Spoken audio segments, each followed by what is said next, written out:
બોલો શ્રી કૃષ્ણ કનૈયા લાલ કી જય. દ્વારિકાધીશ કી જય. વસુદેવ સુતં દેવં કંસચારુણમર્દનમ દેવકી પરમાનંદમ કૃષ્ણં વંદે જગદ્ગુરુમ.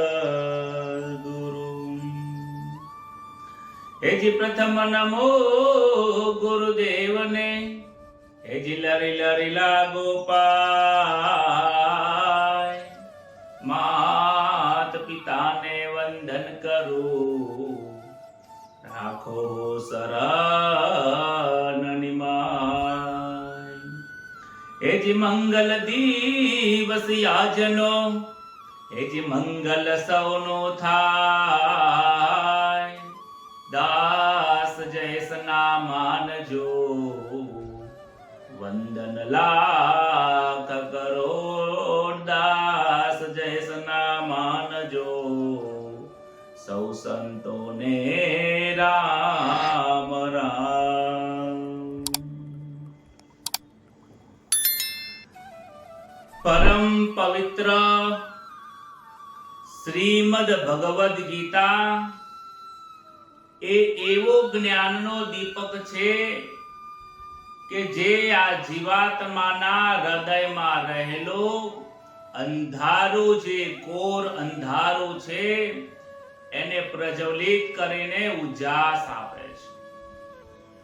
શ્રીમદ ભગવદ ગીતા એક એવો સૂર્ય છે કે જે સૂર્ય આ દરેક જીવાત્માની અંદર ચૈતન્ય સ્વરૂપે બિરાજમાન છે અને દરેક પ્રકારનો એ સાક્ષી સ્વરૂપ છે. શ્રીમદ ભગવદ ગીતા એ એવી માતા છે કે જે આ સંસાર રૂપી સાગરમાં જેમ એક બાળકને પોતાની માતા સારા સંસ્કારો આપે છે, શું યોગ્ય છે શું અયોગ્ય છે, જેમ બાળકને પોતાની માતા જ્ઞાન આપે છે, એક કર્મ માર્ગ બતાવે છે, એવી રીતે ભગવદ ગીતા પણ આપણી એક એવી ગીતા માતા છે કે જે આપણને હાથ પકડીને સન્માર્ગે લઈ જાય છે. ભગવાન શ્રી કૃષ્ણ સદગુરુનું સ્વરૂપ છે. અર્જુન એ શિષ્ય છે અને ભગવદ ગીતા એક એવું વચનામૃત છે જેને અર્જુન સતત પોતાના ખોબો ધરીને સતત એ પિયાદ કરે છે, પીધા જ કરે છે, પીધા જ કરે છે. સુખદેવજી મહારાજ સદગુરુ છે. પરીક્ષિત એક એવો જીવાત્મા, એક એવો શિષ્ય છે કે જેનું લક્ષ્ય વ્યવસાત્મિકા બુદ્ધિ જેવું છે કે એક જ લક્ષ્ય છે, 7 દિવસમાં મારે મારા જીવનમાં કલ્યાણ કરીને પ્રાપ્ત ઈશ્વરને થવું છે. આવા જે જીવાત્માઓ હોય છે એ જીવાત્માઓ માટે જ ભગવદ ગીતા એ સાધન ઉત્તમ બન્યું છે. જે પ્રમાણે આપણે ગઈકાલે જોઈ ગયા છે કે ચતુર્થ અધ્યાયનો શરૂઆત થયો છે. જ્ઞાન કર્મ સંન્યાસ યોગ આ ચોથો અધ્યાય છે, જેમાં ભગવાન કર્મનો યોગ તો બતાવે છે, પરંતુ કહે છે કે હું અજન્મા ઈશ્વર પરમાત્મા હોવા છતાં પણ હે અર્જુન, મારે પણ કર્મ કરવા પડે છે. હું પણ કર્મ કરવા માટે અને આ ધર્મનો લોકોને પરોપકાર કરવા માટે, ધર્મની સ્થાપના માટે યુગે યુગે પ્રગટ થાવું છે. યદા યદા હિ ધર્મસ્ય ગ્લાનિર્ભવતિ ભારત અભ્યુત્થાનમ કર્મસ્ય તદાત્માનમ સૃજામ્યહમ. અભ્યુત્થાનમ ધર્મસ્ય, આ ધર્મને સંસ્થાપના કરવા માટે, ધર્મની રક્ષા કરવા માટે, પવિત્રાનાય સાધુનામ, પવિત્ર જે સાધુઓ છે, પવિત્ર સાધુ કે જે ખરેખર ઈશ્વરના માર્ગે ચાલે છે, જે ધર્મની રક્ષા કરે છે, ધર્મનો પ્રચાર પ્રસાર કરે છે, એક એક વ્યક્તિને જીવાત્માની અંદર ધર્મનું બીજ વાવી રહ્યા છે. આવા જ્યારે કોઈ સંન્યાસી, મહાપુરુષો, શ્રેષ્ઠ પુરુષો કે આવા સંતો ઉપર જ્યારે આફત આવે છે ત્યારે હું યુગે યુગે જ્યારે જ્યારે જરૂર પડે છે ત્યારે ત્યારે આવું છું. ચાહે દેવતાઓને જરૂર હોય તો મોહિનીનો અવતાર લઈને હું આવ્યો છું, અને કશ્યપ કુર્મ અવતાર પણ મેં લીધો છે. વરાહ અવતાર આ પૃથ્વીને સમુદ્રમાંથી બહાર કાઢવા માટે વરાહ અવતાર પણ લીધો છે. ભગવાનને કોઈ અવતાર લેવામાં શરમ નથી આવતી. ભૂંડનો પણ અવતાર લીધો છે, કાચબાનો અવતાર લીધો છે, મત્સ્યનો અવતાર લીધો છે. અલગ અલગ પ્રકારના ભગવાને અવતાર લીધા છે. અને અત્યારે શ્રી કૃષ્ણ પૂર્ણ અવતારની અંદર આવેલા છે. આજે ભગવાન પોતાના ભક્તના એની લાગણીઓને જોઈને પોતાનું સ્વસ્વરૂપ એમને બતાવી દે છે. અર્જુનને કહી દે છે કે મારા અને તારા જન્મો તો અનેક થઈ ગયા છે, પણ જે તું જાણતો નથી પરંતુ હું જાણું છું. કહે છે કે મારા જન્મો અને દિવ્યો કર્મો છે. મારા જન્મ પણ દિવ્ય છે, મારા કર્મ પણ દિવ્ય છે. કેમ જન્મ અને કર્મ દિવ્ય છે? કારણ કે મારામાં કોઈ પણ કર્મ કરવાની પાછળ આસક્તિ નથી રહેલી. મારો કર્મ, મારો ધર્મ અને મારું જીવન, મારો દેશ સદાય આ પૃથ્વીના દરેક જીવાત્મા માટે છે. આ બ્રહ્માંડમાં જેટલા પણ જીવાત્માઓ છે દરેક માટે. દેવતાઓને જરૂર પડે તો દેવતાઓ માટે કામ કરે છે, મનુષ્યને જરૂર પડી તો મનુષ્ય માટે પણ કાર્ય કરે છે. એક એક કાર્ય કરવા માટે જ્યાં જ્યાં મને જરૂર લાગે છે ત્યાં ત્યાં હું અવતાર ધારણ કરું છું. ક્યારેક ક્યારેક તો હું સંતોના સ્વરૂપમાં એમના હૃદયમાં બેસીને પણ કાર્ય કરી દઉં છું. આગળનો શ્લોક જોઈએ છીએ કે 9 સુધી શ્લોક આપણે ચોથા અધ્યાયમાં જોયો. 10મા શ્લોકની અંદર ભગવાન કહે છે, ખૂબ સુંદર વાક્યની રચના કરીને કહે છે, વિતરાગ ભય ક્રોધા મનમયા મામુપાશ્રિતા બહવો જ્ઞાન તપસા ભૂતા મદ ભાવમાં ગતા. શું કહે છે? રાગ, ભય અને ક્રોધથી સર્વતા રહિત. રાગ, ભય અને ક્રોધથી સર્વથા જે રહિત રહીને મારામાં જે તલ્લીન થાય છે, જે મારામાં તલ્લીન રહે છે, અને મારા જ આશ્રિત અને જ્ઞાન રૂપી તપથી પવિત્ર થયેલા ઘણાય મારા એવા ભક્તો છે જે મારા સ્વરૂપને પ્રાપ્ત થઈ ચૂક્યા છે. પરમાત્માથી વિમુખ થતા નાશવંત પદાર્થોમાં રાગ થઈ જાય છે. જ્યારે પરમાત્માથી કોઈ વ્યક્તિ વિમુખ થઈ જાય ત્યારે આપણે જુઓ ને, આપણે આ જન્મ લીધો છે, ભગવાનને કોલ કરીને આવેલા પરંતુ ભૂલી ગયા છીએ. શું કહીને આવ્યા? હે પ્રભુ, તમે મને આ ગર્ભાવસ્થામાંથી બહાર કાઢો, આ નરકમાંથી બહાર કાઢો, હું બહાર આવ્યા પછી તારું ભજન કરીશ. પણ ભજન તો ઓછું, પરંતુ ભોજનની પાછળ ને ભોગની પાછળ દોડી ગયો છે. ભોગ અને ભજનની પાછળ, ભોગ અને ભોજનની પાછળ જવાથી ભજન ભૂલાઈ જવાય છે. ઈશ્વરનું રટન ભૂલી જવાય છે. ઈશ્વરની યાદ નથી આવતી. ઈશ્વરથી વિમુખ થઈ ગયો છે. વિચાર કરો કે જ્યારે કોઈ વ્યક્તિ ઘરથી દૂર થઈ જાય ને, તો વિચાર કરો કે જ્યાં ઘરનો વિયોગ થાય ને ત્યારે કેવું મહેસૂસ થાય છે. એકલા રહેવું પડે, ખાવું પીવું કેટલી તકલીફ પડતી હોય છે. ત્યારે આ જીવાત્મા પણ ઈશ્વરથી વિમુખ થઈ જાય ત્યારે દુઃખી થાય છે, પરંતુ એને યાદ આવતી નથી. પરંતુ જે શ્રેષ્ઠ પુરુષો છે, સાચા સંતો છે, એને પોતાના ઈશ્વરની યાદ આવે છે, પોતાના મા બાપની યાદ આવે છે કે મારે મારા ઘરે જવું પડશે, પરત જવું પડશે. આ જીવાત્માનું ઘર પરમાત્મા છે. એટલે ઈશ્વર કહે છે કે જ્યાં રાગ થાય છે, મારાથી વિમુખ થાય છે ને, એને કોકના પ્રત્યે રાગ થાય છે. જો તમારો કોઈ શત્રુ હશે ને, તો તમારો કોઈ મિત્ર પણ હશે, અને કોઈની સાથે મિત્રતા થશે તો સમજી લેજો કોઈની સાથે તમારી દુશ્મનાવટ તો થશે જ થશે. કોઈની સાથે રાગ થાય તો ત્યાં દ્વેષ પણ થાય છે. મમતા થાય છે તો એની પાસે આસક્તિ થાય છે. આસક્તિ પાછી કામ, ક્રોધ, લોભ, મદ, મોહ, આશા, તૃષ્ણા બધી વધી જાય છે. માણસ ત્યાં પછી દુઃખી થાય છે. કહે છે કે રાગ અને ભય, જો રાગથી પછી ભય પણ થતો હોય છે. આપણને એમ લાગે કોઈ પ્રત્યે લાગણી થાય, રાગ થાય તો ભય કેવી રીતે થાય? ભય ક્યારેક એવું તે થતો હોય છે કે ક્યારેક પોતાની પાસે શક્તિ ન હોય, સામેના વ્યક્તિની સામે લડવા માટે શક્તિ ના હોય તો ક્યારેક ડરપોક બની જાય છે. કેવી રીતે ડરપોક બની જાય કે જ્યારે રાગ થાય ત્યારે કોઈની પાસે અપેક્ષાઓ લાવવાની ઈચ્છા થાય. અપેક્ષાઓ વધે, જો પૂર્ણ થઈ જાય તો ત્યાં સુખ જેવું થાય.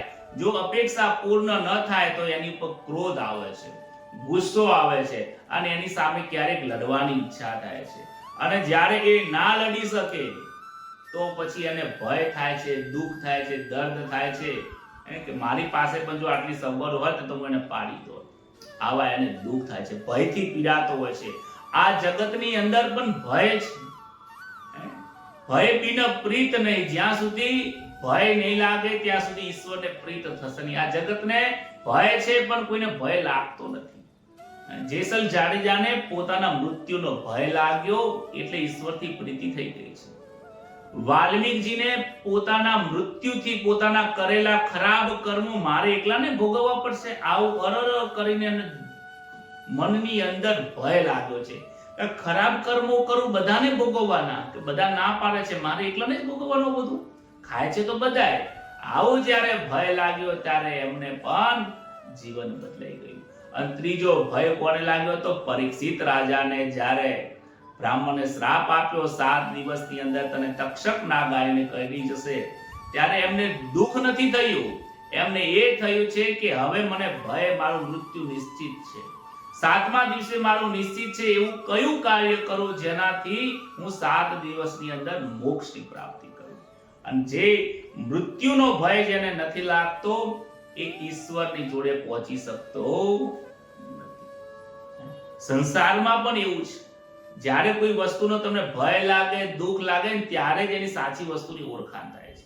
એટલે કહે છે રાગ અને ભય અને ક્રોધથી, જ્યારે ગુસ્સો આવતો હોય છે ક્યારેક ક્રોધ, રાગ, ભય અને ક્રોધથી સર્વદા જે વ્યક્તિ રહિત થઈ જાય છે, જેને રાગ પર નથી, આ સંસારમાં કોઈની સાથે પ્રીતિ નથી, કોઈની સાથે મમતા નથી, કોઈની પાસે અપેક્ષાઓ નથી અને કોઈની સાથે કોઈ વ્યક્તિથી કોઈને ભય જ નથી, જે અભય બની જાય છે. મારે તો ઈશ્વરના જ શરણે રહેવું છે. આગળ આવશે કડીમાં, જે ઈશ્વરના શરણે ગયો છે એને ભય પછી નથી રહેતો. જ્યારે સાચું જ્ઞાન પ્રાપ્ત થયું ત્યારે પરીક્ષિતને પણ પછી ભય નથી લાગ્યો. કહે છે કે જો પરીક્ષિત 7 દિવસ પૂર્ણ થઈ ગયા, ભાગવત કથા પૂર્ણ થાય છે અહીંયા, હવે તારે કંઈ પૂછવું તો પૂછી લે, કારણ કે હું બેઠો છું ત્યાં સુધી તક્ષક નહીં આવે. મારા ગયા પછી તક્ષક આવીને તને કરડવાનો છે. 2 હાથ જોડીને ગુરુજીને કહે છે ગુરુજી મને તો હવે તક્ષકમાં પણ મને તક્ષક નારાયણ દેખાય છે. હવે મને કોઈ ભય નથી, હવે મને કોઈ પ્રીત નથી. ન મને એમાંથી કોઈ ભય છે, ન હવે કોઈ પ્રીત છે, મને તો હવે નારાયણ દેખાય છે. ભયથી રહિત થાય છે, ક્રોધથી સર્વદા રહિત થાય છે. કોઈ પણ પ્રકારનો એનાની અંદર ગુસ્સો આવતો નથી.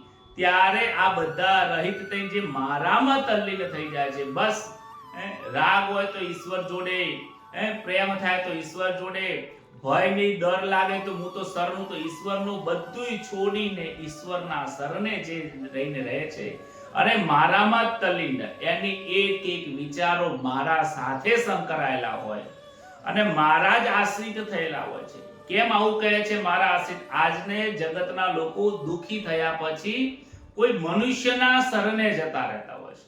આજે આપણે જોઈએ છીએ કે ઘરમાં કોઈ તકલીફ હોય ને તો કોક જ્યોતિષ જોડે જાય, ડોક્ટર જોડે જાય, ભુવા જોડે જાય, આ જાય તે જાય, પણ જે ઈશ્વરના એ લોકો લઈને તો જાય ઈશ્વરના જોડે. જ્યોતિષ જોડે જશો તો ક્યાં મોકલશે? તમે સૂર્યને જળ ચડાવો, કાં તો મંગળના જપ કરો, કાં તો આપણે કોઈ અનુષ્ઠાન કરી દઈએ, લઈ તો જશે તમને ઈશ્વરની પાસે છે. કોઈ ભુવાની પાસે જશો તો એ તમને એમ નહીં કે મારા મંત્રની જાપ કરો, એ પણ લઈ તો જશે કે તમે આ માતાને પૂજો, મારી આ માતાજીને પૂજો, મારા સરને, એને જેના ઉપર શ્રદ્ધા છે ત્યાં તમને લઈ જાય છે. ભલે કદાચ તમને શ્રદ્ધા હોય ન હોય પણ તમે ત્યાં લઈ જાય છે. જઈને તમને સરને તો ઈશ્વરના જોડે જ લઈ જાય છે. ડોક્ટર પણ તમને એમ કહેશે હું પ્રયત્ન કરું છું પરંતુ બધી ઈચ્છા ભગવાનની છે, ભગવાન કરશે તો સારું થઈ જશે, તમે બહાર બેસો શાંતિ રાખો. એ પણ આશ્રય તો ડોક્ટર પણ આશ્રય તો ભગવાનનો જ રાખે છે. જે ઈશ્વરને આશ્રિત થઈને રહે છે પણ એ કોક લઈ જાય ને તમે જાઓ એના કરતા તમે સમજીને જો ઈશ્વરના શરણે જઈને રહે ને તો એની બલિહારી છે. એ મહત્વનું છે. જે મારા આશ્રિત થઈને રહે છે, મારા પરાયણ થઈને રહે છે અને કહે છે તપથી પવિત્ર થયેલા મારા જ્ઞાન રૂપી જે તને હું આ જ્ઞાન આપું છું એ જ્ઞાનની અંદર તપે છે. હવે કોઈ પણ કાર્ય કેવી રીતે જ્ઞાનમાં કેવી રીતે તપવાનું? કે હવે આ કર્મયોગ કીધો તો કર્મયોગમાં પણ તપશ્ચર્યા આવે છે. કેવું કે તમે કાર્ય કરો પણ એની પાછળ ફળની અપેક્ષા નથી રાખવાની. કદાચ કોઈ તમને થોડું વધારે મળે, કદાચ ઓછું મળે, વધારે મળવાની શક્યતા ઓછી હોય, પણ ઓછું મળવાની શક્યતા હોય છતાં પણ તમારું મન વિચલિત ન થાય, એ તમારા મનની તપશ્ચર્યા છે. અને આ 1000 સુધી 1000 વર્ષ તપ કરીએ ને એના કરતા આ તપોબળ ઊંચું છે. દસમ, 11 અને 12 ત્રણેયનો તમે ઉપવાસ કરો ને એના કરતા પણ ફળની આશા ન રાખવી, એ તો એના કરતા તપશ્ચર્યા વધી જાય છે. ખૂબ મનને સમજાઈને રાખવું પડે છે. એટલે આવા તપથી પવિત્ર થયેલા ઘણા એવા ભક્તો છે. તો એવું ના સમજીશ કે કોઈ બીજા તું એકલો હું તને આજે જ્ઞાન આપ્યું છું તારે આવું કરવાનું છે. આવા એવા મારા ઘણા એવા ભક્તો થઈ ગયા છે જે સદા મને પ્રાપ્ત થઈ ચૂક્યા છે. ઉદાહરણ આલે છે મારા આશ્રિત રહીને ભય, રોગ, પીડા કયા આગળ આ નામ આપ્યું હતું જનક રાજા. જનક રાજા હંમેશા મારા આશ્રિત રહ્યા છે. ભય આયો, રોગ થયો, પીડા થઈ, એમને આ દીકરીના લગ્ન કર્યા પછી એમને દીકરીને સાસરીમાં તકલીફ પડી છતાં પણ શું થયું? એ સ્થિર રહ્યા છે. એમને બાળક નતું, સંતાન હતું, અને સંતાન પણ ક્યાંથી મળ્યું? ત્યાં જમીનમાંથી મળ્યું હતું, છતાં પણ એ હંમેશા માટે સુખી રહ્યા છે. પોતાના દેશમાં દુકાળ પડ્યો હતો છતાં પણ એ શાંત રહ્યા છે. ઈશ્વરના આશ્રિત રહ્યા છે. કર્મ કરું ઈશ્વરના હાથમાં છે. કર્મ કરું ફળ ઈશ્વરના હાથમાં છે. ઈશ્વરના હાથ કહે છે કે મેં સૂર્યને યોગ કયો, એ પણ સૂર્ય એના કર્મ પ્રમાણે ચાલે છે. ઈશ્વાકો, મનો, જે રાજાઓ થઈ ગયા છે બધા જ રાજાઓ આજકાલના નથી. આ બધા લોકો મેં તને જે જ્ઞાન આપ્યું ને એ જ્ઞાનથી ચાલતા ચાલતા ચાલતા ચાલતા એ મારા પરાયણ રહીને એ હંમેશા માટે સુખી થયા છે અને આગળ વધ્યા છે. એમં પ્રબધ્યન્તે તાસ્ત તાંસ્તથૈવ ભજામ્યહમ મમ વર્તમાનો વર્તન્તે મનુષ્યા પાર્થ સર્વસ. હે પૃથાનંદન, જે ભક્તો જે રીતે મારું શરણ લે છે હું તેમને તે જ રીતે આશ્રય દઉં છું. કેમ કે બધા મનુષ્યો બધી રીતે મારા માર્ગને અનુસરે છે. ભગવાન શું કહે છે કે ઈશ્વર નિષ્પેક્ષ છે. ઈશ્વર એવું કહે છે કે જે મને જે ભાવથી, જે પ્રક્રિયાથી, જે કર્મથી ભજે છે એ વ્યક્તિને હું એ પ્રમાણે મળું છું, એ પ્રમાણે ફળ આપું છું. દરેકને ફળ આપવાની રીત એ એટલા માટે અલગ અલગ છે કારણ કે દરેકના કર્મની રીત અલગ છે. જ્યારે કૃષ્ણ બાળપણની અંદર બાળ લીલા કરતા હતા તો કૃષ્ણને કોઈકની અંદર મિત્ર ભાવ દેખાતો હતો. કૃષ્ણમાં કોઈને પોતાનો પુત્ર દેખાતો હતો, કૃષ્ણમાં કોઈને પતિ પણ દેખાતો હતો, કૃષ્ણમાં કોઈને ભાઈ પણ દેખાતો હતો, અને કૃષ્ણમાં કોઈને શત્રુ પણ દેખાતો હતો. જેને શત્રુ લાગતો હતો એને શત્રુ ભાવથી એને ફળ મળ્યું છે. કોઈને મિત્ર ભાવ મળ્યા છે તો એમને મિત્રતાનો પ્રેમ મળ્યો છે. જેને મને પુત્રના ભાવથી પ્રાપ્ત કર્યો છે તો એમને વાત્સલ્ય ભાવ મેં આપ્યો છે. અને જેને મને પતિ એટલે સ્વામી તરીકે જેને મને ભાવથી પૂજ્યા છે તો એનો હું હંમેશા માટે સ્વામી બનીને એની રક્ષા કરી છે. હે અર્જુન, જે વ્યક્તિ મને જે ભાવથી પૂજે છે અને માને છે, ભાવ રાખે છે, એવા ભાવથી મને ફળ આપું છું. કહે છે અર્જુનનો શ્રી કૃષ્ણ પ્રત્યે અર્જુનનો સખા જેવો ભાવ હતો. એટલે હંમેશા માટે મિત્રને આ ગભે ગભો મિલાવીને ચાલવું એ મિત્રની ફરજ છે. એટલે દ્વારિકાના નાથ અને દ્વારિકાધીશ હોવા છતાં પણ આજે મહાભારતમાં અર્જુનના રાજા હોવા છતાં પણ અર્જુનના એ સારથી બની ગયા છે. અને જ્યારે અર્જુને શિષ્ય પદ સંભાળ્યું ત્યારે ગુરુ પણ એમના બની ગયા છે. આજે જ્ઞાન પણ આપે છે. દ્રૌપદીના ભાઈ પણ બની ગયા હતા. કેવો કેટલા એમને પોતપોતાનો વ્યવહાર, જેનો જેવો ભાવ એવો વ્યવહાર કર્યો છે. કહે છે કે જ્યારે રામાવતારની અંદર રામજીના ગુરુ વશિષ્ઠજી હતા, પણ વિશ્વામિત્ર જ્યારે રક્ષા કરવા માટે લેવા આવે છે ત્યારે વિશ્વામિત્ર પોતાનો શિષ્ય માને છે રામને કે રે રામ તું મારો શિષ્ય છે. તો રામજી કહે છે કોઈ વાંધો નહીં ગુરુજી, હું તમારો શિષ્ય જ છું, તમે મને ઉપદેશ આપો, તમે આદેશ આપો, એ જ કાર્ય કરવાનું. વિશ્વામિત્રે અનેક પછી એમને સિદ્ધિઓ આપી હતી, અનેક શક્તિઓ આપી હતી, દાનવો જોડે કેવી રીતે લડી શકાય છે. એટલે કહે છે કે જેવા જેવા ભાવથી જે મને પૂજે છે એવો ભાવ ને એવા હું દર્શન આપું છું. કાંક્ષંત કર્મણામ સિદ્ધિમ યજંત ઇહ દેવતાઃ ક્ષિપ્રમ હે માનુષે લોકે સિદ્ધિમ ભવતિ કર્મજા.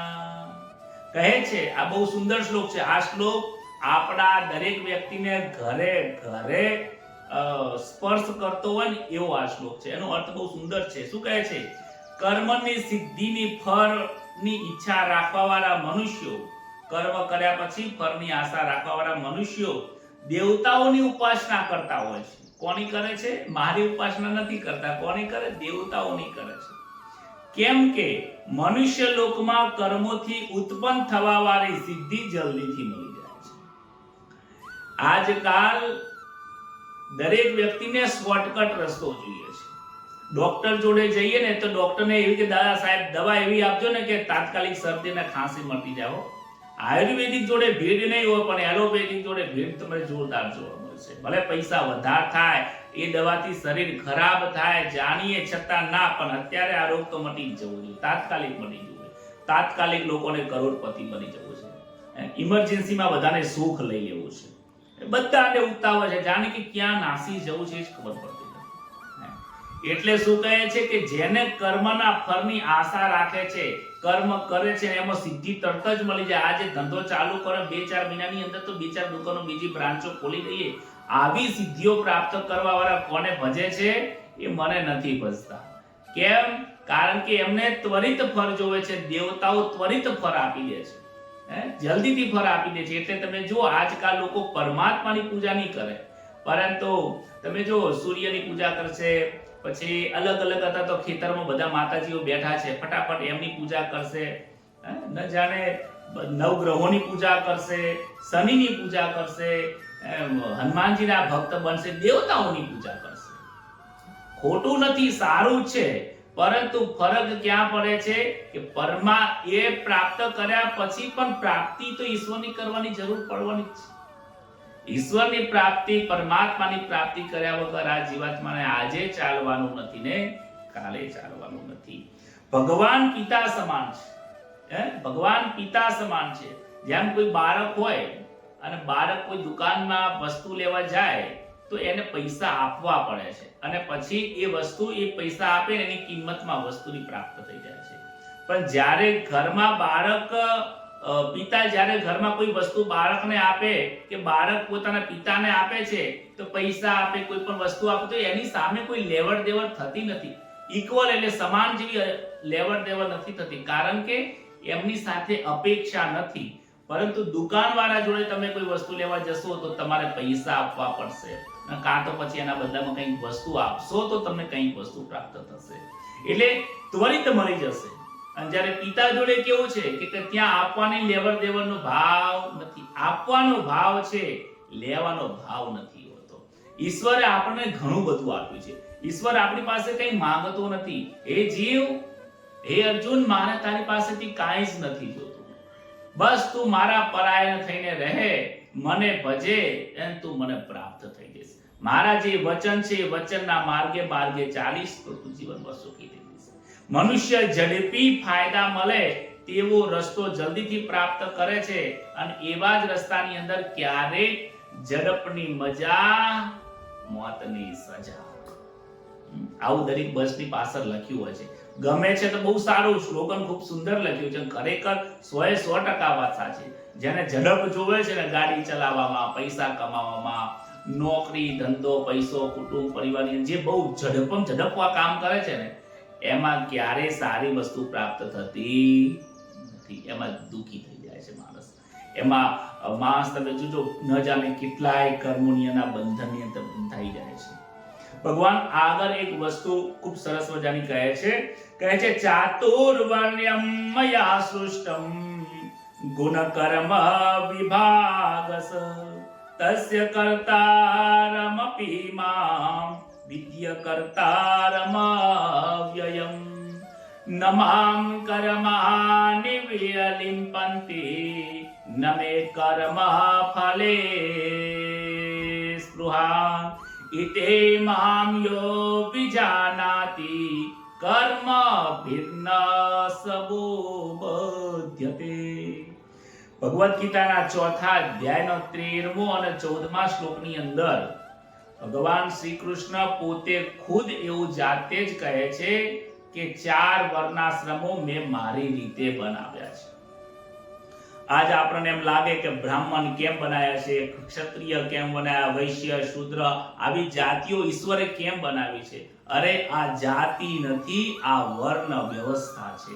જાતિ તો દવે, દવે, પટેલ, પંચાલ, ત્રિવેદી, આ બધા જે અલગ અલગ જે આપણી સરને એમને અટકો બનાવી દીધી છે. આ શ્રીમારી છે, ના ઔદિત્ય છે, ના લેવા છે, ના કડવા છે, આ તો આવા છે, આ તો તેવા છે, આ તો કોળી છે. આ બધા આપણે બનાવી છે. ઈશ્વરે તો ફક્ત 4 જ વ્યવસ્થા બનાવી છે. જાતિઓ ઈશ્વરે બનાવી નથી. કહે છે મારા દ્વારા, શું કહે છે? મારા દ્વારા ગુણો અને કર્મના વિભાગ 4 વર્ણની રચના કરવામાં આવી છે. 4 વર્ણની રચના કેવી રીતે કરવામાં આવી છે? એ પણ કેવી રીતે કરવામાં આવી છે કે દરેક મનુષ્યના ગુણો, સંસ્કારો અને એના કર્મ અનુસાર એને વર્ણાશ્રમ પ્રાપ્ત થાય છે. કોઈ વર્ણ ઊંચો નથી, કોઈ વર્ણ નીચો પણ નથી. ભગવાનની સામે તો બધા જ વર્ણ, બ્રાહ્મણ, ક્ષત્રિય, વૈશ્ય અને શૂદ્ર બધા જ સમાન જ છે. પરંતુ પોતપોતાના સંસ્કાર, પૂર્વજન્મના સંસ્કારો જે પડ્યા હોય, એની જે વાસનાઓ પડી હોય, એના કરેલા કર્મો હોય, એના શરીરના જે ગુણધર્મો હોય, સત્વ, રજસ, તમસ, કહે છે ગુણ અને કર્મોના અનુસાર વિભાગ પૂર્વક 4 વર્ણની રચના. એટલે કે જો વર્ણ જાતિ ની બોલવામાં આવી, વર્ણ વ્યવસ્થા આ ભગવાનની વ્યવસ્થા છે. તમે નોકરી કરવા જાઓ તો બધા લોકો તમે મન ફાવે એવું નોકરી કરો છો? ના, તમારી જે યોગ્યતા હશે એ યોગ્યતા પ્રમાણે તમને સ્થાન આપવામાં આવશે. પ્યુન હશે તો એને કચરા પોતું સાફ સફાઈ કરવાનું આવશે, નહીં ભણ્યો હોય. થોડું એકાઉન્ટ આવડતું હશે તો કહેશે કે મારી ઓફિસનું તું એકાઉન્ટ સંભાળી લે. એને બોલતા સારું આવડે છે અને કામ કરવાની ઢબ ને સમજાવવાની શક્તિ સારી છે તો એને માર્કેટિંગમાં મોકલી દેશે. એને મેનેજમેન્ટ એનું બધું સારું છે તો એ સેટ એની પોતાની પાસે રાખશે કે આ બધા લોકોનો તારે વિચાર તારે કરવાનો છે, કાર્ય તારે એની પાસેથી તારે કંઈ કરવાનું નથી, તારે કાર્ય કરાવવાનું છે. આ વર્ણ વ્યવસ્થાઓ આપી દીધી છે. કહે છે કે જે વર્ણ વ્યવસ્થા કરવામાં આવી છે એ સૃષ્ટિની રચના કરી ત્યારે જ કરવામાં આવી હતી. અને કરવામાં આવી તે કરતા હોવા છતાં પણ, શું કહે છે, આ વર્ણ વ્યવસ્થા મેં કરી એટલે હું કરતા બની ગયો. એ કરતા હોવા છતાં પણ મને અવ્યય અને પરમેશ્વર તું અકર્તા છે. હું ઈશ્વર છું, મારામાં કોઈ કર્તવ્ય નથી, મારું કોઈ કર્તવ્ય નથી, મારું કોઈ કર્મ નથી, છતાં પણ મેં આ વર્ણ વ્યવસ્થાની જે લોકોના ગુણો પ્રમાણે, કર્મ પ્રમાણે વર્ણ વ્યવસ્થા બનાવી એટલે હું કર્મી થઈ ગયો. કર્મ એટલે કર્તા બની ગયો. છતાં પણ હું અકર્તા છું, કારણ કે મારી ફળોમાં કોઈ પણ પ્રકારની સ્પૃહા નથી. આ વર્ણ વ્યવસ્થાથી મારે એવું નથી કે આમને ઊંચા બનાવી દો, આમને નીચા બનાવી દો. આ ઊંચા બનાવી દે એટલે મને ભજે, આ નાના નીચા બનાવી દો તો એ લોકો એમની સેવા કરે, એવું કોઈ નથી. મને કોઈનાથી કોઈ પડી નથી, મને કોઈનાથી કોઈ નિસ્બત નથી. હવના કર્મો પોતપોતાના કર્મો વર્ણ અનુસાર મેં આપી દીધા છે અને એની પાસે મને કોઈ ફળની આશા નથી, એટલે મને કોઈ સ્પૃહા નથી. એટલા માટે કોઈ કર્મોમાં મને લિપ્ત કરી શકતા નથી. એટલે કર્મનું જે બંધન છે એ મને સ્પર્શ નથી કરી શકતું. જળ કમર વત હું રહું છું. આ રીતે જે તત્વથી મને જે જાણે છે તે પણ કર્મથી બંધાતો નથી. જેવું હું કરું છું આવું જ કર્તવ્ય કર્મ જો તમે કરશો તો તમે કર્મ કરવા છતાં પણ તમને એનું બંધન થવાનું. પૂર્વ જન્મની અંદર કરેલા જે કર્મો છે અને પૂર્વ જન્મના પડેલા જે સંસ્કારો છે અને એ સંસ્કાર અને કર્મ અનુસાર દરેક વ્યક્તિને બ્રાહ્મણ, ક્ષત્રિય અને વૈશ્ય, શૂદ્રનું કાર્ય મળે છે. અને એવું નથી કે ખાલી આપણા મનુષ્યમાં જ ભગવાને વર્ણ વ્યવસ્થા બનાવી છે, આ દેહની અંદર પણ વર્ણ વ્યવસ્થા છે. યજુર્વેદનો એક મંત્ર છે કે બ્રાહ્મણોશ્ય મુખમાસિત, બ્રાહ્મણનું કર્તવ્ય છે જ્ઞાન આપવાનું અને જ્ઞાન પ્રાપ્ત કરવાનું. બ્રાહ્મણ ઈશ્વરના મુખમાંથી, ઈશ્વરનું જે આ મુખ છે એ બ્રાહ્મણનું સ્વરૂપ છે.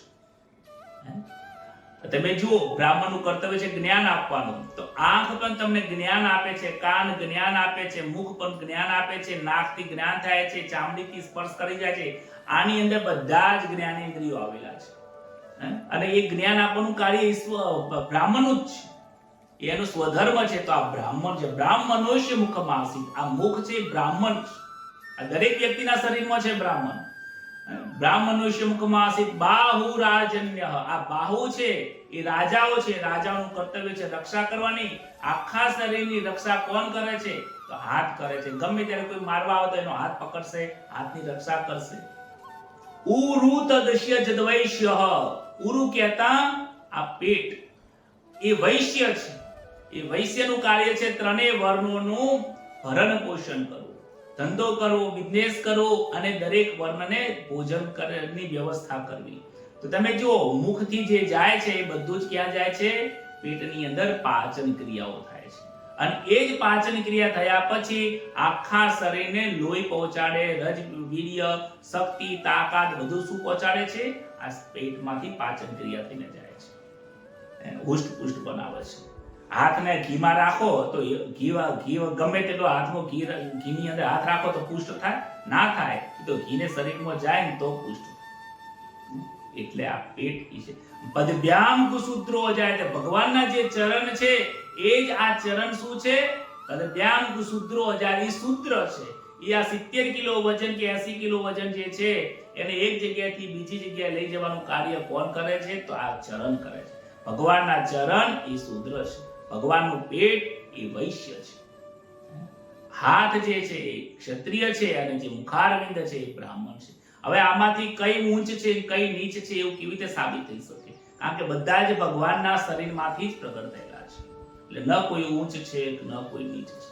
આ જે લોકો તમે જો સમાજ વ્યવસ્થાની અંદર વર્ણ વ્યવસ્થા બ્રાહ્મણોએ બનાવી, ભગવાન ગીતાજીનો તમે 14મો શ્લોક ને 13મો શ્લોક વાંચો તો ખરી, ભગવાનની ભવ્ય વ્યવસ્થા છે. આ વ્યવસ્થાના વિરુદ્ધમાં જે જાય છે એ ભગવાનને ગમતું નથી. આ વ્યવસ્થા અને આ કર્મ કરવા છતાં પણ ભગવાને વ્યવસ્થા કરી એટલે કરતા બન્યા, પણ કરતા હોવા છતાં પણ હું અકર્તા છું. કેમ? કારણ કે એની પાછળ મને કોઈ પણ પ્રકારની આસક્તિ કે ફળની આશા નથી કે જેથી હું બંધનમાં થાઉં. બીજું શું કહે છે? અવ્યય છે.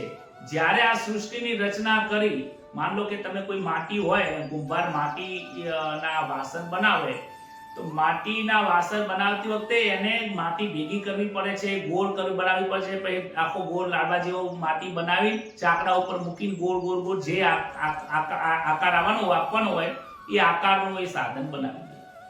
પરંતુ એ માટી ઉપર એને શું કરે છે? મહેનત પડે છે. એમાં શક્તિનો એનો વ્યય થાય છે. કોનો? જે કુંભાર છે એનો વ્યય થાય છે, મહેનત ને મજૂરી કરવી પડે છે, એનો થોડો ખર્ચો થાય. એ દરેક વ્યક્તિ, તમે નાનો મોટો ધંધો કરો તો એમાં કંઈક ખર્ચો થતો હોય છે, તમારો વ્યય થાય છે.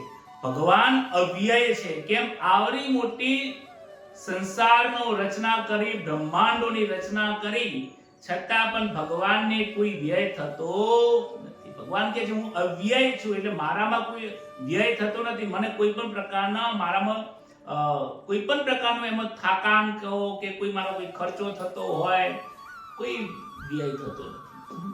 એટલે હું અવ્યય છું અને પરમેશ્વર છું, એટલા માટે આસક્તિ નથી, કરતા છું. અને આવું જે મને જાણે છે એ ઈશ્વરને પ્રાપ્ત થાય છે. અને કોણ પ્રાપ્ત થાય છે? આવું જાણ્યા પછી જેમ આ પ્રમાણે જીવે છે, વર્તન કરે છે.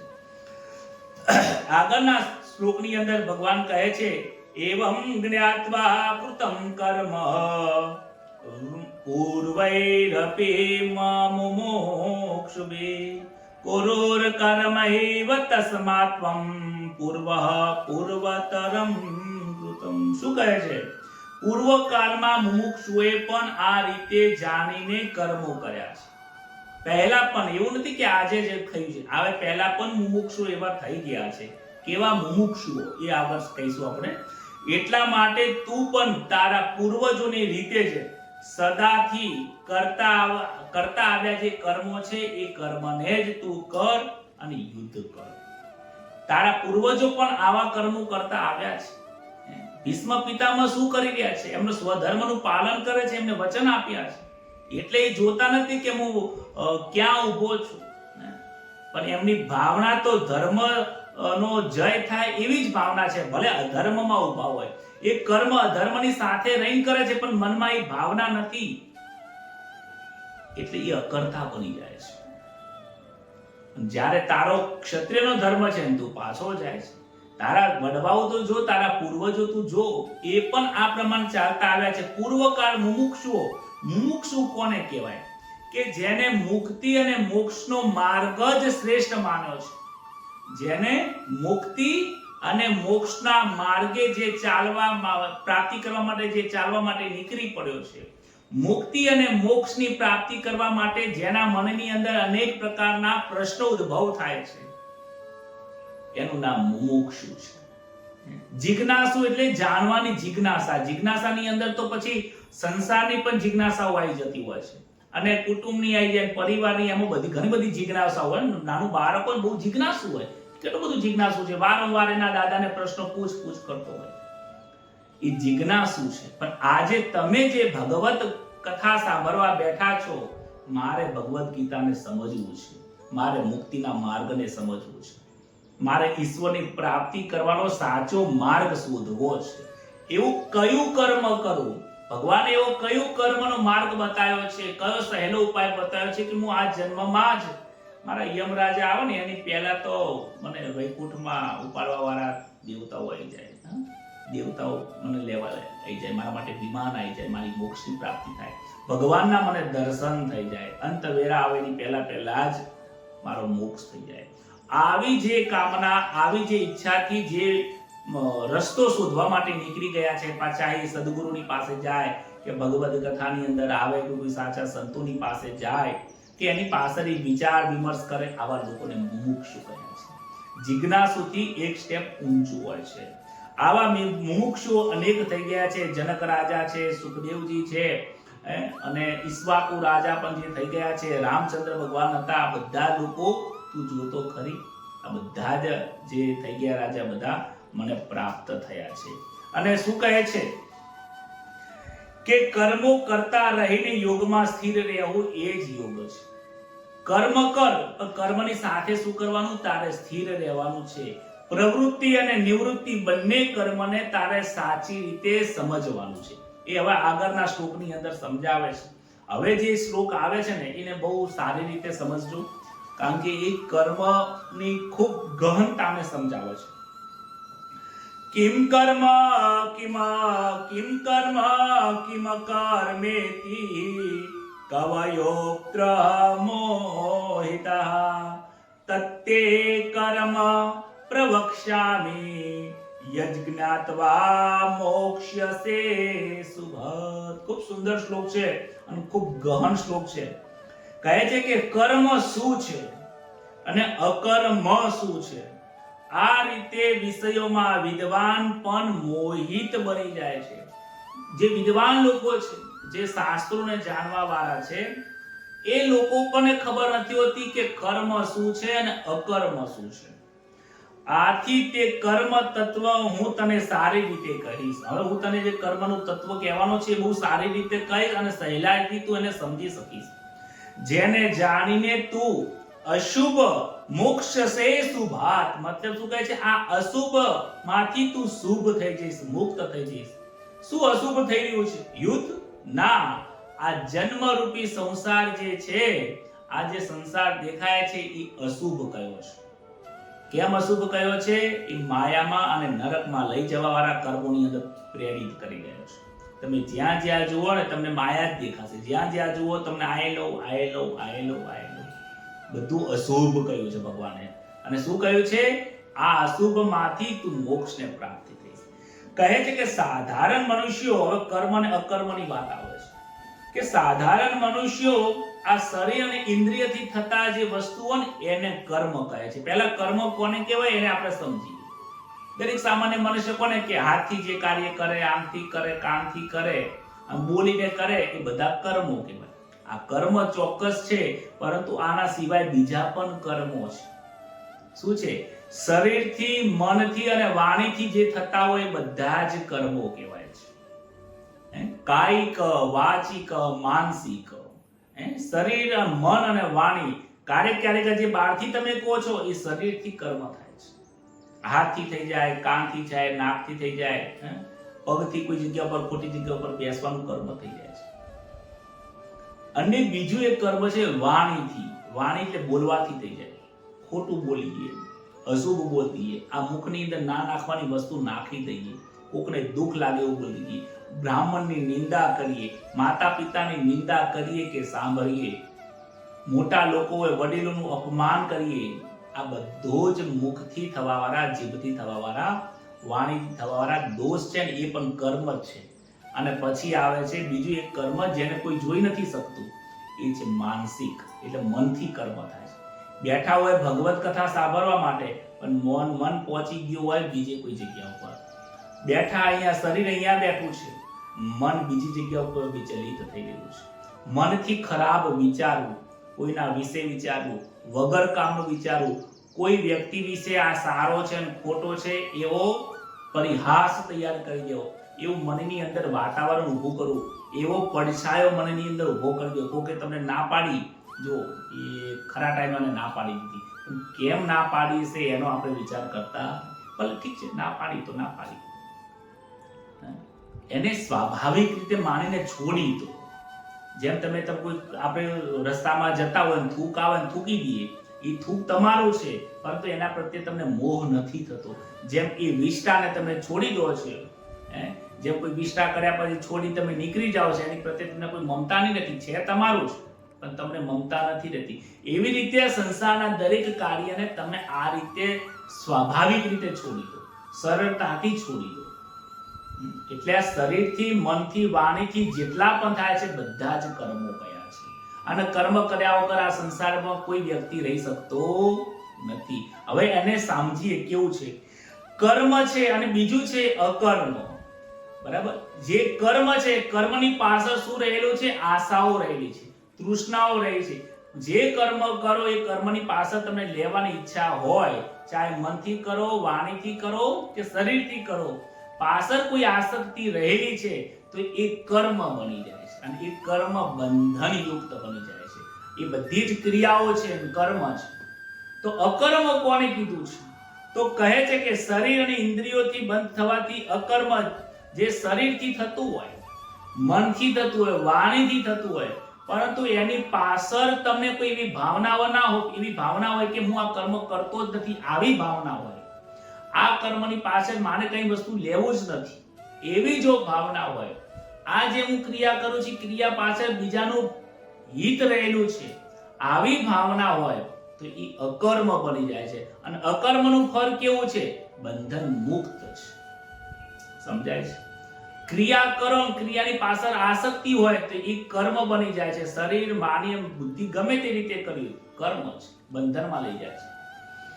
અકર્મ, કર્મ ક્રિયા કરવા છતાં પણ આસક્તિ રહિતનું હોય, રાગ રહિતનું હોય, અપેક્ષા રહિતનું હોય, ચાહે મનથી વિચાર કરો કે કોઈની સેવા કરવી છે, તો તમને લેવાની ભાવના નથી, તો માનસિક કર્મ પણ અકર્મ બની જાય. એ કર્મનું ફળ નથી ભોગવવું પડતું, પણ આ કામ કરો અને આ વસ્તુ મને આટલું કરીશ ને તો આટલું વર્ષું મળશે, લઈ જવા તો દે, બે ચાર દાડા જઈ આવું ને તો એમને સારું લાગશે.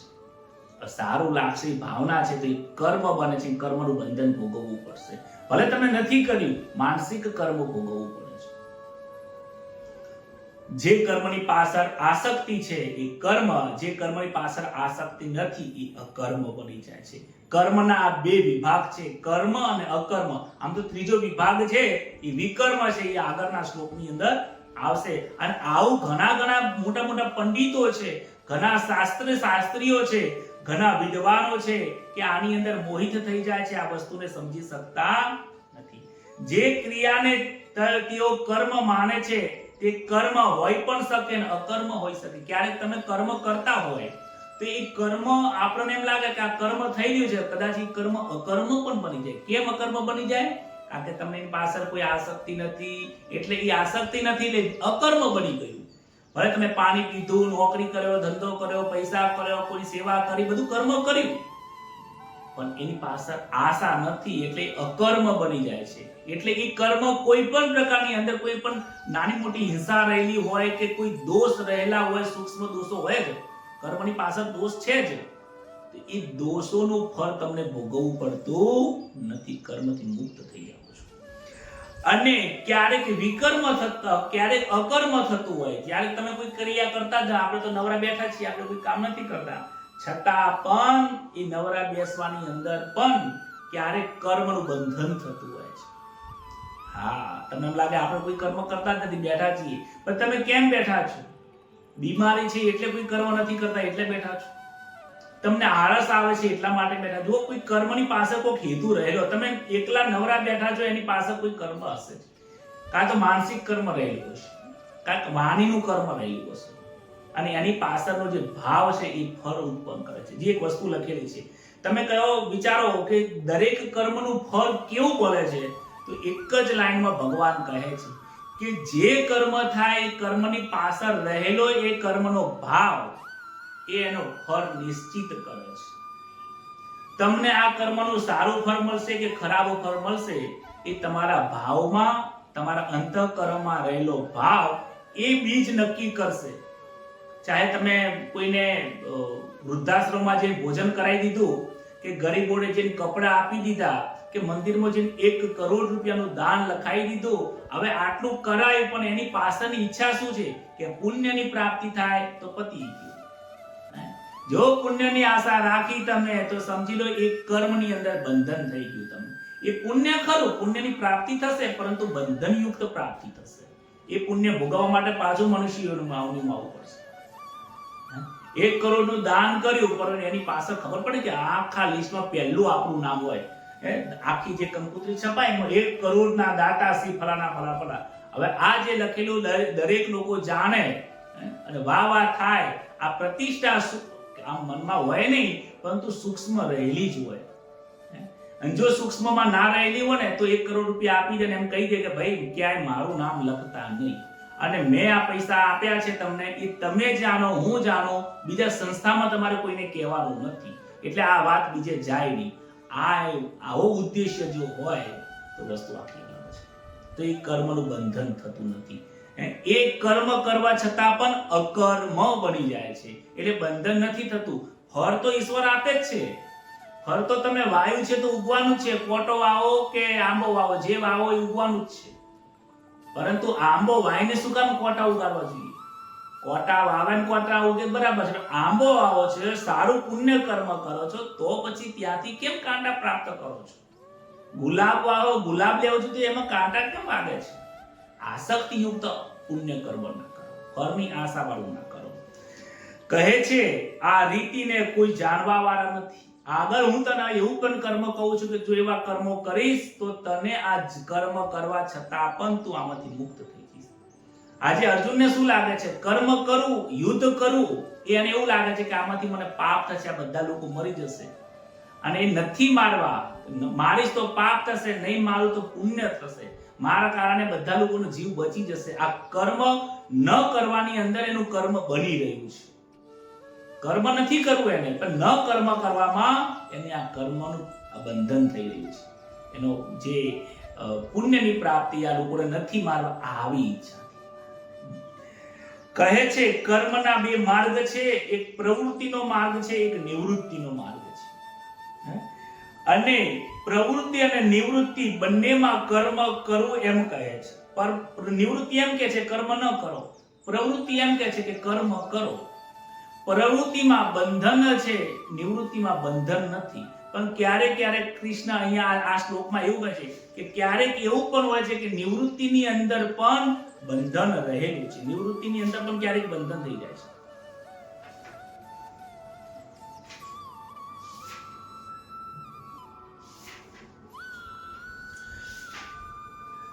નિવૃત્તિની અંદર પણ બંધન રહેલું છે. શું કહે છે કે તું એવી અને પ્રવૃત્તિ અને નિવૃત્તિ એવી કર કે જેનાથી તને બંધન ન થાય. કહે છે કે કામના અને પ્રવૃત્તિ અને નિવૃત્તિ બંને બંધન કરતા બની જાય છે. તો નિવૃત્તિ કરી દઈશ, ફ્રીમાં બેસીશ, કોઈ કાર્ય નહીં કરે, છતાં પણ તું મનથી કોઈ ને કોઈ કાર્ય કરતો રહીશ. હવે તો આપણે બધા ખૂબ જ્ઞાની થઈ ગયા છીએ, આપણે પંડિત બની ગયા છે, હવે આપણે સંસારમાં બધું છોડી દેવું છે, એટલે પછી કોઈ કર્મ કરે નહીં તોય અમને બંધન થાય છે. પરંતુ એવું કહે છે કે તું પ્રવૃત્તિ અને નિવૃત્તિ આ જે કરે છે આનો વિચાર જ તું છોડી દે. બોલો કેટલી ગહન વાત કરી દીધી. તું કર્મ કરે છે કે કર્મ નથી કરતો એ વિચાર જ છોડી દે. તારા શરીરથી જે સ્વાભાવિક ક્રિયાઓ જે થાય છે એ સ્વાભાવિક ક્રિયાઓ થવા દે, સ્વાભાવિક રીતે ક્રિયા કર્મ થવા દે. તું જે પેલી મેં વિષ્ટાની વાત કરી કે તારું જ વિષ્ટા છે, તારું જ કાઢેલું છે, પરંતુ તું શું કરે છે? એનાથી મન મેળવીને જતો રહે છે. એવી રીતે તું દરેક પુણ્ય કરે, પાપ કરે, નોકરી કરે, ધંધો કરે, પૈસા કમાય, દાન પુણ્ય, જપ તપ, જે પણ તું કાર્ય કરે, નિવૃત્તિમાં રહીને કરીશ, એટલે કે અકર્મમાં રહીને કર, આસક્તિ રહિત કર, તો તારી એ નિવૃત્તિમાં પ્રવૃત્તિ થઈ જશે, પ્રવૃત્તિમાં નિવૃત્તિ પણ થઈ જશે. આગળના શ્લોકમાં ભગવાન એવું જ કહે છે કે નિવૃત્તિમાં પ્રવૃત્તિ, પ્રવૃત્તિની નિવૃત્તિ. શું કહે છે? કર્મણો યાપી બોધવ્યમ, બોધવ્યમ ચ વિકર્મણ, અકર્મણશ્ચ બોધવ્યમ, ગહના કર્મણો ગતિ, ગહના કર્મનો ગતિ. કર્મની ગતિ બહુ ન્યારી છે. શું કહે છે? કર્મનું તત્વ પણ ત્યારે જાણવું જોઈએ અને અકર્મનું તત્વ પણ જાણવું જોઈએ, સાથે સાથે વિકર્મનું તત્વ પણ જાણવું જોઈએ. આગળના શ્લોકમાં શું કહ્યું? કર્મ અને અકર્મનું જ સમજાયું છે. કેમ બે સમજાયા? કે પહેલા તમે કર્મ અને અકર્મને તો બરાબર સમજી લો, ડાયરેક્ટ ત્રીજું સમજવા જશો તો પછી તમને ખબર નહીં પડે. એટલે કર્મ અકર્મ, અહીંયા વિકર્મની વાત કરી છે. કહે છે કે કર્મ કરતા રહીને નિર્લિપ્ત રહેવું એ કર્મના તત્વને જાણ્યું કહેવાય. આજે જે તમે જાણી રહ્યા છો એટલું તમને બધાને સમજાતું છે કે કર્મ કરીએ પણ ફળની આસક્તિ નહીં રાખવાની, કોઈ પણ પ્રકારનો રાગ નહીં રાખવાની, પાસે દ્વેષ નહીં રાખવાનો, એની પાસે મમત્વ નહીં રાખવાનું. આ તમે જે જાણી રહ્યા છો એ કર્મના તત્વને જાણી રહ્યા છો. એ પહેલા શ્લોકનો પહેલાનો અર્થ એવો થાય છે. અને કહે છે અકર્મના બોધવ્યમ, કર્મ રૂપી એક દેખાવ છતાં અંતઃકરણમાં ભાવમાં ત્રણ પ્રકાર પડી જાય છે. જુઓ, કોઈ પણ વ્યક્તિ કાર્ય કરે, કોઈ પણ તમે કે હું જે પણ કાર્ય કરીએ એની પાછળ ત્રણ ભાવ રહેલા છે. કર્મ, અકર્મ, વિકર્મ, આ ત્રણ ભાવ ક્યાં પડે છે? આ ત્રણ પડસાયા, ભાવ એટલે પડસાયા, એ ક્યાં પડે છે? એના અંતઃકરણમાં પડે છે. અને એ અંતઃકરણમાં જે ભાવ પડે છે એ ભાવના પ્રમાણે એ કર્મનું ફળ ઉત્પન્ન થાય છે. ક્યારેક તમે પુણ્ય કરો પણ પુણ્યનું કદાચ તમને ખરાબ રિઝલ્ટ મળી જાય. કેમ કે એની પાછળ તમે કેવી આસક્તિ રાખી છે. કદાચ કોકને તમે સેવા માટે 5,000 રૂપિયા આપ્યા, તમારી ભાવના છે કે 5 ના કદાચ 10,000 આપણે લેવાના થાય, તો બહુ ખરાબ થઈ ગયું કહેવાય. તામસી દાન કહેવાય છે. અલગ અલગ એનું કહેવામાં આવે છે. કહે છે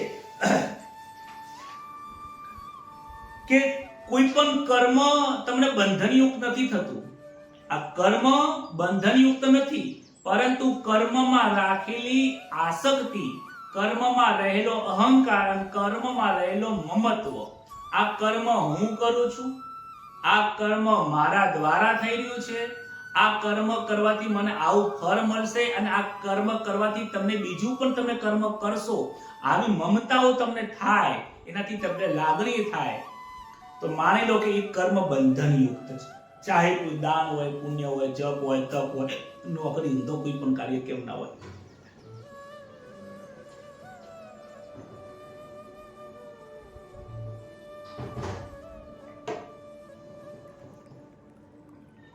એટલે મમતા વડે, આસક્તિથી અને અહંકારથી કાર્ય થાય, રાગથી થાય, તો એ કર્મ છે.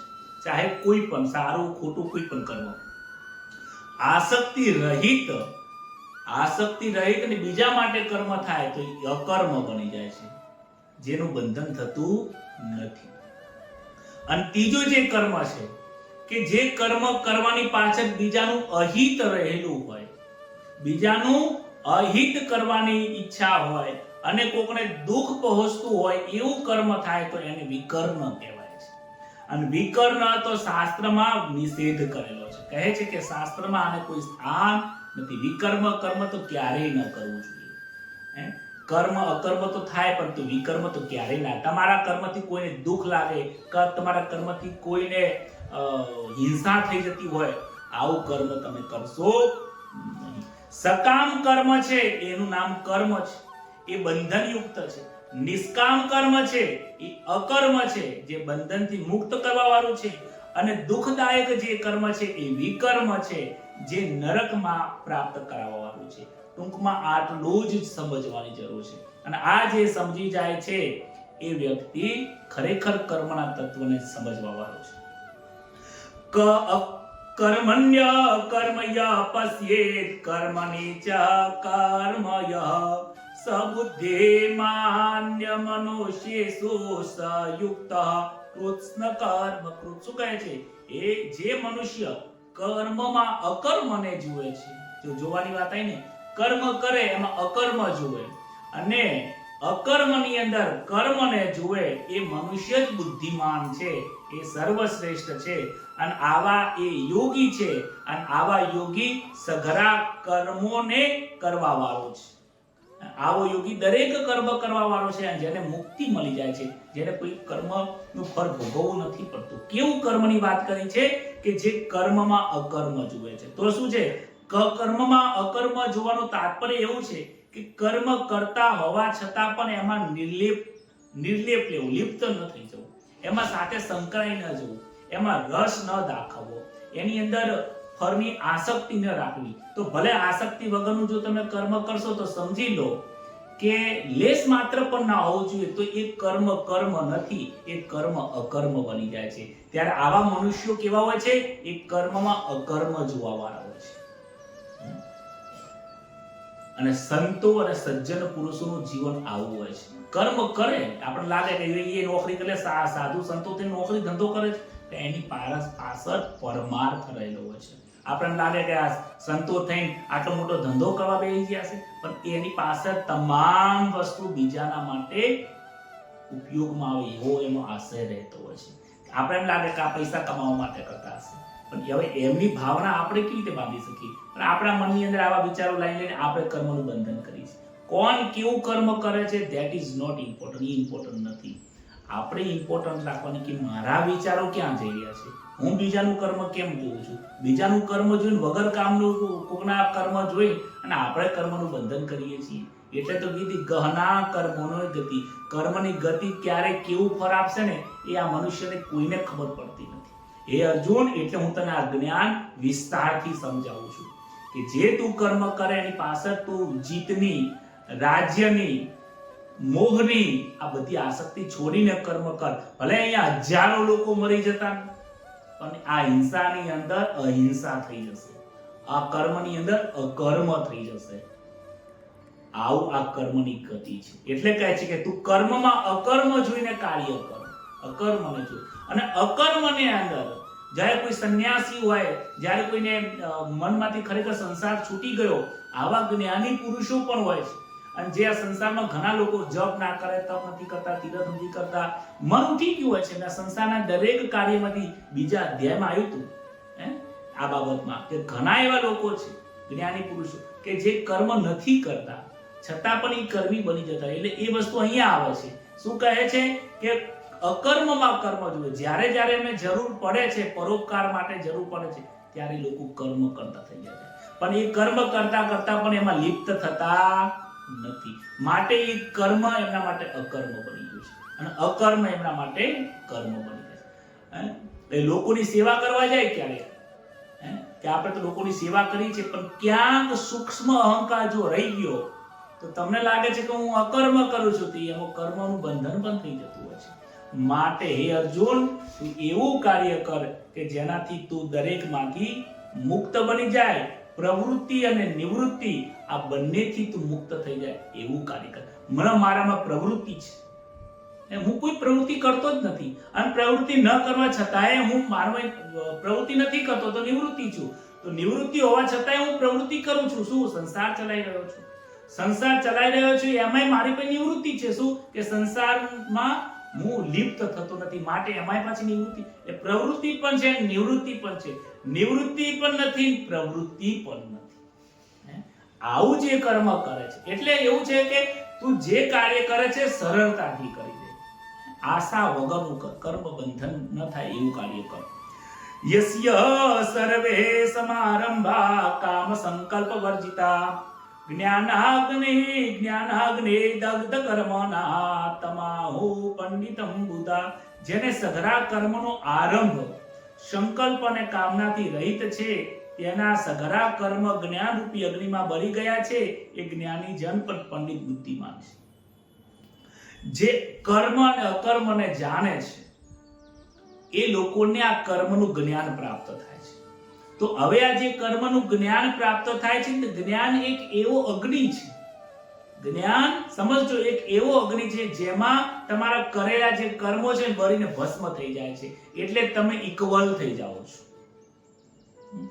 અર્જુન આ યુદ્ધ કરશે, પણ જેની પાસે ન રાજ્યની અપેક્ષા છે, ન એની સામે એવો લાગે છે કે હવે મમતા પણ નથી રહી, અહંકાર, હું યુદ્ધ કરું છું એ અહંકાર નથી, સામેવાળા ઉપર મમતા નથી, યુદ્ધ કર્યા પછી ફળની આશા નથી. આ ત્રણ વસ્તુ એ સમજી ગયો અને અહીંયા હજારો લોકો મળી જશે, છતાં પણ એ નિવૃત્ત જ રહેશે, એને કર્મનું બંધન થશે નહીં. માટે આ એ જે કર્મ જે બધા મરી ગયા છે, કર્મ જે થયું છે, એ કર્મ, આનું જે જ્ઞાન છે, આ જે જ્ઞાન છે, જ્ઞાનનું બધા કર્મ બળી જાય છે.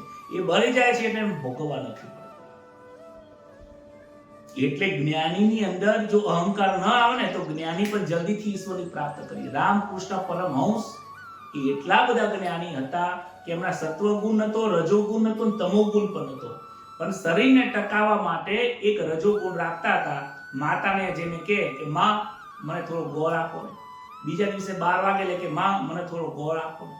રોજ ગોળ ચાખવાની ઈચ્છા થાય, અને ચાખવાની ઈચ્છા નથી થતી, એ જાણી જોઈ ચાખતા હતા. કેમ? એક રજોગુણ રાખવા માટે. કારણ કે શરીર 3 ગુણોથી બન્યું, સત્વ, રજસ, તમજ. આ 3 ગુણ ના હોય તો શરીર રહે જ નહીં, નિર્ગુણ બની જાય, ઈશ્વર તત્વ જેવું થઈ જાય. અને આ શરીર ટકાવવા માટે રજોગુણ રાખતા થોડો, કારણ કે તમોગુણ તો હતો નહીં, સત્વગુણ એ નતો, રજોગુણ એક આશા પૂરતું રાખતા. માં એક દિવસ ટકોર કરી કે હે રામ, રામકૃષ્ણ પરમહંસની વાત છે કે હે રામ, કે તમે આટલા જ્ઞાની છો, પંડિત છો અને બધાને જ્ઞાન આપો છો, તો એક આટલું તમે ગોળ ખાવા માટે કેમ દરરોજ મારી પાસે એક માંગો છો? માને કહે છે કે માં, જો આટલો રજોગુણ હું મારામાં જો ન રાખું ને, તો મારું શરીર ટકશે નહીં, કારણ કે મેં બધા ગુણોમાંથી નિવૃત્ત થઈ ગયો છું. અને આ મેં જાણી જોઈને ટકી રાખ્યું છે, કારણ કે આ જેટલા શિષ્યો છે એ બધાને જ્ઞાન પ્રાપ્ત, પરોપકાર માટે મેં શરીરને ટકાવી રાખ્યું છે. એટલે પછી બીજો દિવસ થયો ત્યારે મનમાં વિચાર આવ્યો, આજે માએ મને ટકોર કર્યો છે, માએ મને ટકોર કર્યો છે, માટે હવે માની આજ્ઞાનું પાલન કરવું પડશે.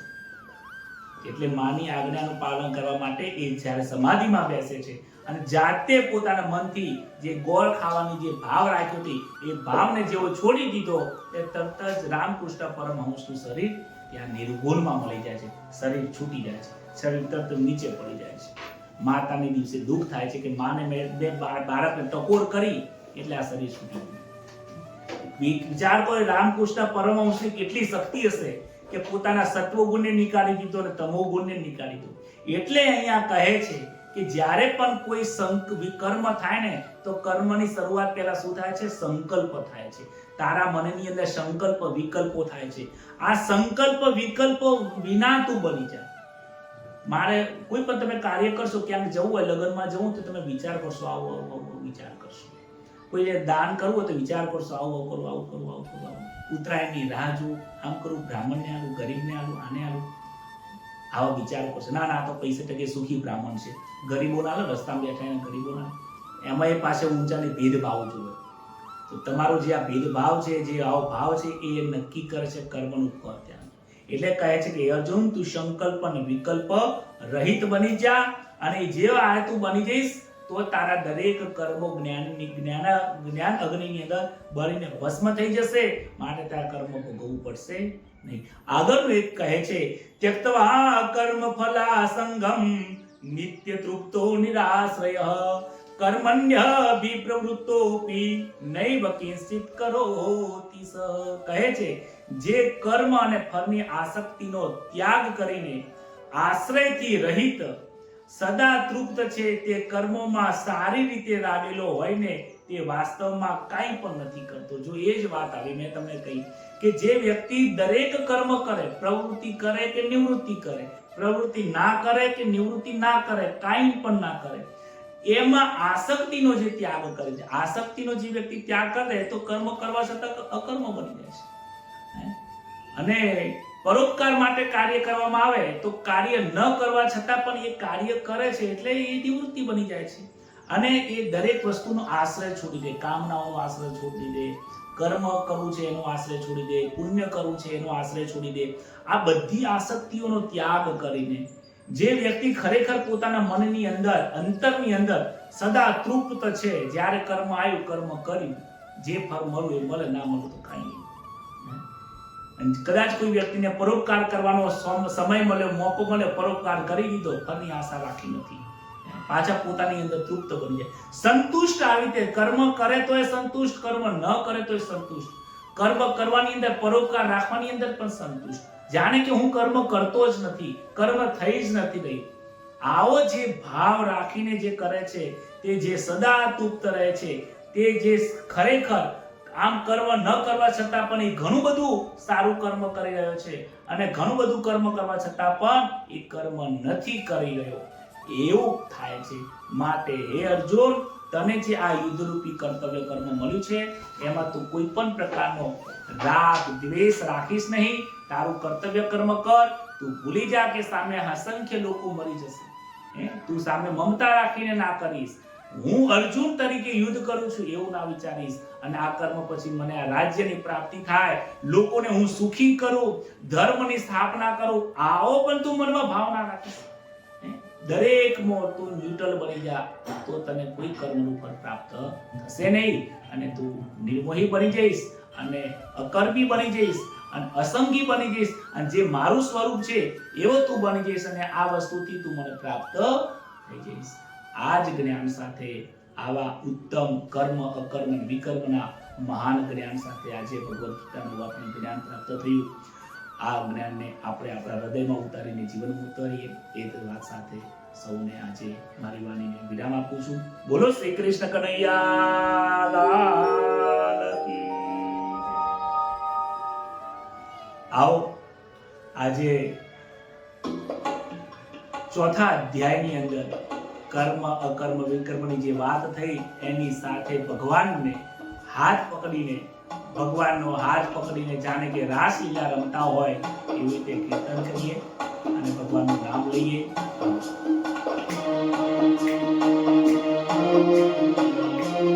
રામ હરે હરે, હરે કૃષ્ણ કૃષ્ણ કૃષ્ણ હરે હરે, હરે રામ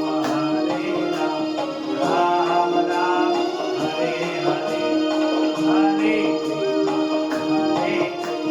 કૃષ્ણ કૃષ્ણ હરે હરે,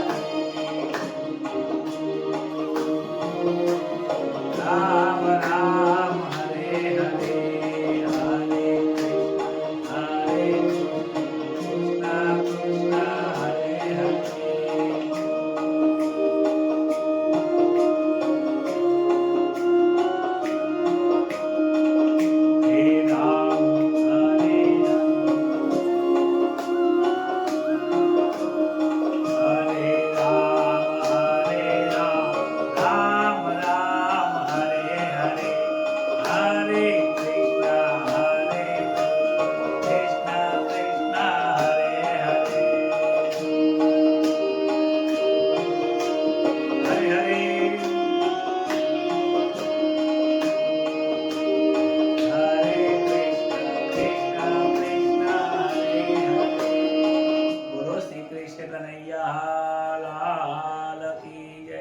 દ્વારિકાધીશ નમઃ પાર્વતી પતયે હર મહાદેવ. સૌને રાધે રાધે, જય શ્રી કૃષ્ણ. અને જીવનની અંદર પ્રગતિ કરો, ભગવાનના તમને સૌને દર્શન થાય, અને આ જે ભગવાનની જે કથા સાંભળી છે એ લોકોને ખૂબ શેર કરજો, તમારા ગ્રુપમાં શેર કરજો. આ ચેનલને હજી ઘણા લોકોએ સબસ્ક્રાઇબ નથી કરી રાખી. ક્યારેક ગ્રુપમાં લિંક ન આવે સંજોગો વસાત તો તમે ડાયરેક્ટ પણ આની અંદર જઈને કથા સાંભળી શકો છો. માટે ચેનલને જરૂર સબસ્ક્રાઇબ કરી રાખજો. અવારનવાર પણ જ્યારે સમય મળે, ફ્રી સમય મળે તો આ ભગવદ્ ગીતાને અને આગળની જે ભાગવત જે કથાઓ છે એને કલાક સમય નીકાળીને જરૂર સાંભળજો, જેથી આપણને એક નવું વસ્તુ પ્રાપ્ત થાય, નવું જાણવા મળે. સૌને જય શ્રી કૃષ્ણ, શુભરાત્રી, જય શ્રી કૃષ્ણ.